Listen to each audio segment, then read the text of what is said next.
अंतरिक्ष में ऐसी जगहें हैं जहां गुरुत्वाकर्षण का प्रभाव इतना तीव्र है कि प्रकाश भी बच नहीं सकता। इन्हें ब्लैक होल के नाम से जाना जाता है। ये अत्यधिक घनत्व के कारण अत्यधिक गुरुत्वाकर्षण वाली वस्तुएं हैं, जिनका हर उस चीज पर अत्यधिक प्रभाव पड़ता है जो बहुत करीब आ जाती है। अक्सर विज्ञान कथाओं का विषय ब्लैक होल एक वैज्ञानिक तथ्य है, लेकिन उन्हें अक्सर गलत समझा जाता है क्योंकि ब्लैक होल वास्तव में छेद नहीं होते। तो आइए जांच करते हैं, ब्लैक होल क्या है। ब्लैक होल एक ऐसा सघन पिंड है कि प्रकाश भी उसके गुरुत्वाकर्षण क्षेत्र से बच नहीं सकता। ब्लैक होल नाम यहीं से आया है। ये काला है क्योंकि ये कोई प्रकाश उत्सर्जित नहीं करता। ब्लैक होल कभी सिर्फ एक गणितीय जिज्ञासा हुआ करते थे, लेकिन 1950 और 1960 के दशक में हमने वास्तव में महसूस किया कि वे ब्रह्मांड में मौजूद हैं। हम जानते हैं कि ऐसे ब्लैक होल हैं जिनकी तारकीय द्रव्यमान है, जो तारों की मृत्यु से गुरुत्वाकर्षण के पतन से पैदा होते हैं। हम ये भी जानते हैं कि आकाश गंगाओं के केंद्र में बहुत बड़े ब्लैक होल मौजूद हैं।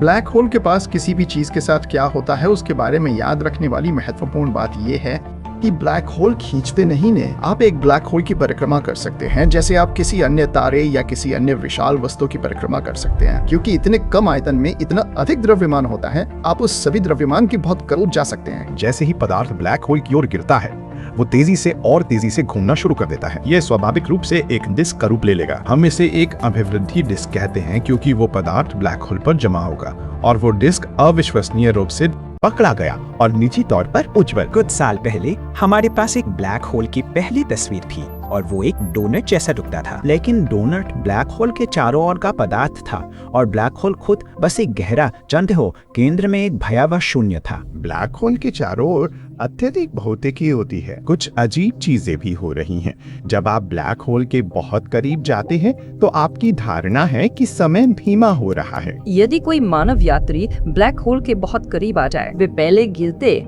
कुछ भी महसूस नहीं करते जब तक स्पैगेटिफिकेशन का बिंदु नहीं आता, जहां वे खिंचकर एक कॉस्मिक नूडल बन जाते। जब कोई तारा ब्लैक होल के पास से गुजरता है तो उसके एक तरफ दूसरी तरफ से अधिक गुरुत्वाकर्षण मिलता है और इस प्रकार आपको ये बहुत खिंचाव वाला प्रभाव मिलता है और इसलिए तारा टूट सकता है। इसे ज्वारीय विघटन घटना कहा जाता है। एक ब्लैक होल के अंदर क्या हो सकता है? सबसे अधिक स्वीकृत यह अनंत घनत्व का बिंदु है जिसका वर्णन हम ठीक से नहीं कर सकते। ब्लैक होल के इस क्षेत्र में सामान्य सापेक्षता का हमारा सिद्धांत टूट जाता है। ब्लैक होल खोजने के सभी तरीके हैं। आप उन्हें एक्स-रे जैसी कुछ तरंग दैर्ध्य पर उनके उत्सर्जन से पा सकते हैं। हम उन्हें ऑप्टिकल, पराबैंगनी, अवरक्त में देख सकते हैं।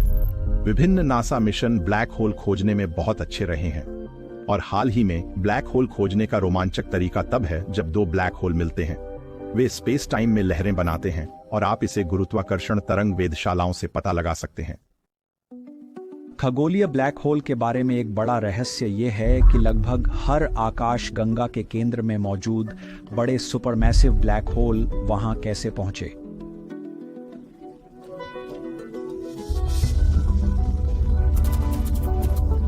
अंदर काले विवर में वास्तविक कारण यह है कि हम इनके बारे में जानना चाहते हैं। जितने दिलचस्प वे अपने आप में हैं, वे सभी हमारी ब्रह्मांड के भौतिकी की सामान्य समझ से जुड़े हैं।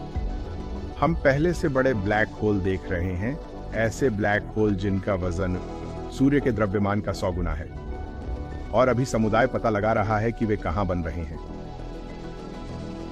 आइंस्टीन ने खुद ऐसी चीजों के अस्तित्व पर विश्वास नहीं किया था। उनके सिद्धांत का उपयोग करने वाले अन्य लोगों ने कहा, हमारे पास ब्लैक होल जैसी चीजें हो सकती हैं। और अब यह कई स्तरों पर अध्ययन का एक तरह का मुख्य आधार बन गया है, यहां तक कि हम उन्हें सीधे तौर पर चित्रित कर रहे हैं। यह विज्ञान के काम करने के तरीके की महान कहानियों में से एक है, से पूरी तरह से सैद्धांतिक विचारों का पीछा करने से, लेकिन फिर अवलोकन आते हैं और फिर ब्रह्मांड की बेहतर समझ प्राप्त करने के लिए दोनों को मिलाते हैं। पहला पुष्ट ब्लैक होल सिग्नस X1 1964 में खोजा गया था, जब खगोलविदों ने साउंडिंग रॉकेट द्वारा पकड़ी गई उच्च ऊर्जा एक्स-रे की पहचान की। तब से नासा ने ब्लैक होल की आगे जांच करने के लिए कई अलग-अलग मिशन और अध्ययन शुरू किए हैं। इनमें नासा की चंद्र एक्सरे वेधशाला, Hubble space telescope, NuSTAR, James Webb space telescope और कई अन्य शामिल हैं। ये नासा के ब्लैक होल की हमारी समझ बढ़ाने के निरंतर प्रयासों के कुछ उदाहरण हैं। शुक्र है पृथ्वी पर रहते हुए हम कभी किसी ब्लैक होल के इतने करीब नहीं होंगे जिसमें हमारी अपनी आकाशगंगा के केंद्र का सुपरमैसिव ब्लैक होल भी शामिल है कि उसमें गिरने का खतरा हो। मैं वादा करता हूँ